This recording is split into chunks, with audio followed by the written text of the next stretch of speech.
Thursday, March 28. Joy comes in the morning. Read Psalm 5, verse 3, 30, verse 5, 49, verse 14, 59, verse 16, 92, verse 2, 119, verses 147, 2 Peter 1:19, and Revelation 22:16. What time of day is symbolically portrayed as the time of divine redemption, and why? First of all, Psalm 5 and verse 3, "My voice you shall hear in the morning, O Lord. In the morning I will direct it to you, and I will look up." And Psalm 30 verse 5, "For his anger is but for a moment, his favour is for life. Weeping may endure for a night, but joy comes in the morning." And Psalm 49 verse 14, "Like sheep they are laid in the grave, death shall feed on them, the upright shall have dominion over them in the morning, and their beauty shall be consumed in the grave, far from their dwelling."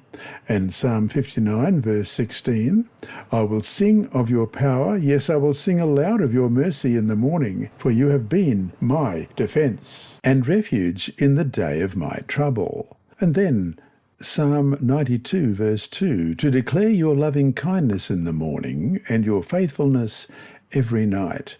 And Psalm 119 verse 147, "I rise before the dawning of the morning and cry for help. I hope in your word." And 2 Peter 1 and verse 19, "And so we have the prophetic word confirmed, which you do well to heed as a light that shines in a dark place, until the day dawns and the morning star rises in your hearts." And Revelation 22 verse 16, "I, Jesus, have set my angel to testify to you these things in the churches. I am the root and the offspring of David, the bright and morning star." In the Psalms, morning is typically the time when God's redemption is anticipated. Morning reveals God's favour, which ends the long night of despair and trouble, as we read in Psalm 130 verses 5 and 6. "I wait for the Lord, my soul waits, and in his word I do hope. My soul waits for the Lord more than those who watch for the morning. Yes, more than those who watch for the morning." In Psalm 143, God's deliverance will reverse the present darkness of death. In verse 3, "For the enemy has persecuted my soul, he has crushed my life to the ground, he has made me dwell in darkness, like those who have been long dead." And into the light of the morning, in verse 8, "Cause me to hear your loving kindness in the morning, for in you do I trust. Cause me to know the way in which I should walk, for I lift up my soul to you." And verse 7, from the pit, "Answer me speedily, O Lord. My spirit fails. Do not hide your face from me, lest I be like those who go down into the pit." Into residing in the land of uprightness, as it said in verse 10, "Teach me to do your will, for you are my God. Your spirit is good. Lead me in the land of uprightness." Read Mark chapter 16, verses 1 to 8. What happened in the morning talked about here, and why is it so important to us? Mark chapter 16, beginning at verse 1. "Now, when the Sabbath was past, Mary Magdalene, Mary the mother of James, and Salome bought spices, that they might come and anoint him. Very early in the morning, on the first day of the week, they came to the tomb when the sun had risen. And they said among themselves, 'Who will roll away the stone from the door of the tomb for us?'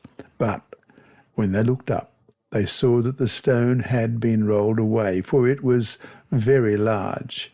And entering the tomb, they saw a young man clothed in a long white robe sitting on the right side, and they were alarmed. But he said to them, 'Do not be alarmed. You seek Jesus of Nazareth, who was crucified. He is risen. He is not here. See the place where they laid him. But go tell his disciples and Peter that he is going before you into Galilee. There you will see him, as he said to you." So they went out quickly and fled from the tomb, for they trembled and were amazed. And they said nothing to anyone, for they were afraid. The resurrection morning of Jesus Christ opened the way for the eternal morning of God's salvation for all who believe in his name. Jesus' disciples experienced the full strength of the promise in Psalm 30 verse 5. "Weeping may endure for a night, but joy cometh in the morning," when they met the resurrected Lord. It is only by God's favour and unconditional love that our weeping is transformed to joy, as we read in verses 5 and 7. "For his anger is but for a moment, his favour is for life. Weeping may endure for a night, but joy comes in the morning." And verse 7, "Lord, by your favour you have made my mountain stand strong. You hid your face, and I was troubled." As the morning star announces the birth of a new day, so faith heralds the new reality of eternal life in God's children, as we read in 2 Peter 1 verse 19. Jesus is called the bright and morning star, we read in Revelation 22:16, whom we eagerly await to establish his kingdom, in which there will be no more night, evil, and death. And we read about that in Revelation 21, verses 1 to 8. "Now I saw a new heaven and a new earth, for the first heaven and the first earth had passed away. Also there was no more sea.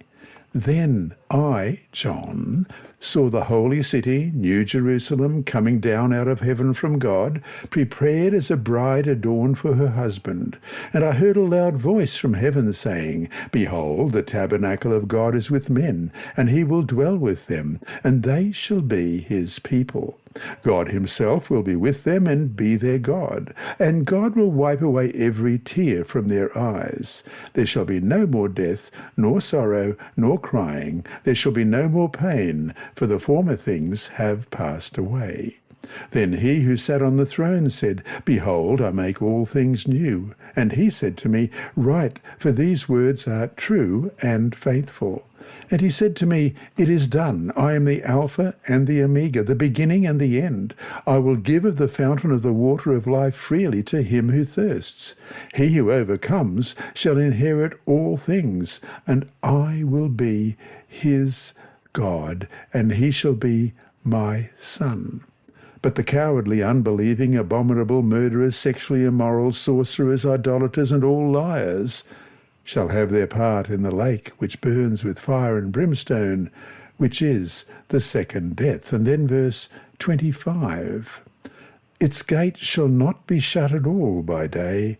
There shall be no night there." In the end, more than anything else, this is what we are waiting for when we talk about waiting on the Lord. And surely the wait is worth it. And then from Desire of Ages, page 785, we read, "Over the rent sepulchre of Joseph, Christ had proclaimed in triumph, I am the resurrection and the life." These words could be spoken only by the deity. All created beings live by the will and power of God. They are dependent recipients of the life of God. From the highest seraph to the humblest animate being, all are replenished from the source of life. Only he who is one with God could say, I have power to lay down my life, and I have power to take it again. In his divinity, Christ possessed the power to break the bonds of death. End of quote. And so to finish the day, death, as it has been said, has been etched in our cells at birth. Though true, at least for us fallen beings, what has the resurrection of Jesus promised us about the temporality of death? Why must we never forget just how temporal death is for us? This lesson was read by Dr. Percy Harrold for Christian Services for the Blind. Sponsored by the Sabbath School Department and distributed through Hope Channel Australia, this podcast is also redistributed by Hope Channel Germany, Christian Record Services for the Blind. It is also available on SoundCloud and through multiple podcast distributors, including Apple iTunes. And you can listen and watch at the same time on YouTube. Remember, God is always faithful.